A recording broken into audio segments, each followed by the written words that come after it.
دانیال جو ہے وہ سمیر کو بخشنے والا نہیں ہے۔ دانیال نے جیسے ہی اپنی بہن کے ساتھ سمیر کو دیکھا ہے، راستے میں اس طرح اس کا ہاتھ پکڑے ہوئے دانیال اپنی گاڑی سے اتر کر سمیر کو پہلے تو اچھی طرح سے دھو ڈالتا ہے، مارتا ہے، اور مارنے کے بعد اسے کہتا ہے کہ تمہیں ایسے کیسے چھوڑ دوں؟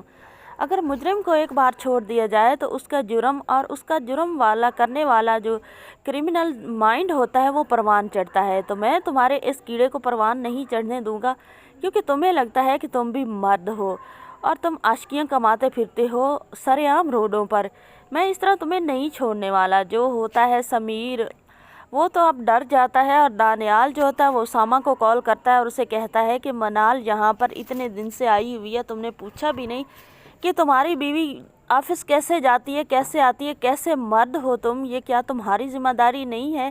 پہلے تو تم لوگوں کی محبت ایسے دماغ کو چڑھ گئی تھی کہ تم نے کورٹ میرج کر لی تھی، اب کوئی بیوی کی پرواہ نہیں ہے۔ تو اسامہ جو ہوتا ہے وہ ساری باتیں سن لیتا ہے، خاموش رہتا ہے۔ دانیال جب بار بار پوچھتا ہے تو اسامہ کوئی بات نہیں بتاتا اور نہ ہی بولتا ہے، کیونکہ اسامہ یہ نہیں چاہتا کہ دانیال کے سامنے منال کا راز فاش ہو۔ دانیال تو پہلے منال کے خلاف ہے۔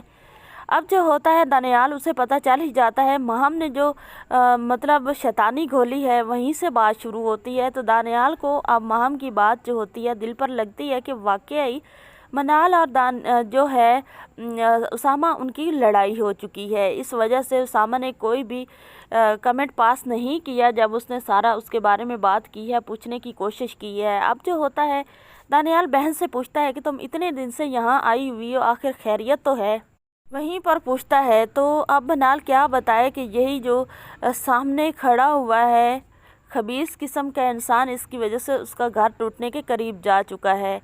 تو اب جو ہوتا ہے دانیال وہ تو سمیر کو 2 تھپڑ رسید کرتا ہے، اور تھپڑ رسید کرنے کے بعد اسے تھانہ لے جاتا ہے اور اس پر کیس کر دیتا ہے اور اسے سلاخوں کے پیچھے کر دیتا ہے۔ جب سمیر سلاخوں کے پیچھے جاتا ہے تو وہ تو دانیال سے معافی مانگنے کی کوشش کرتا ہے کہ اس کی بار چھڑوا دو، آئندہ کبھی بھی میں ایسا نہیں کروں گا، میری کوئی غلطی نہیں ہے، میں تو منال سے کچھ ڈاکومنٹس کے بارے میں اور کچھ ڈیٹے کے بارے میں بات کر رہا تھا۔ اب منال کو لے کر دانیال گھر جاتا ہے اور اسے جا کر بہت زیادہ غصہ کرتا ہے، اسے کہتا ہے کہ کیا پہلے میری عزت خراب کر کے اور اپنی عزت خراب کر کے تمہارا دل ٹھنڈا نہیں ہوا کہ اب تم روڈوں پہ ہماری عزت خراب کرتی پھر رہی ہو، اور یہاں تم آئی کیا کرنے ہو؟ جب تمہارا اپنا گھر ہے تو اپنے گھر میں مرو، وہاں ٹکو اور وہاں رہو۔ اب تمہارا وہ ویل وشر ہسبینڈ کہاں ہے جس نے کل کورٹ میرج کر کے تمہیں لے کر گیا تھا، اور تم نے بھی ہماری عزت کا جنازہ نکالا تھا اور اس نے بھی؟ اب تو منال کا جینا 2 بھر ہو جائے گا، کیونکہ ساری کی ساری حقیقت جیسے دانیال پر کھلے گی کہ سمیر کی وجہ سے اسامہ نے گھر سے نکالا ہے۔ تو اب تو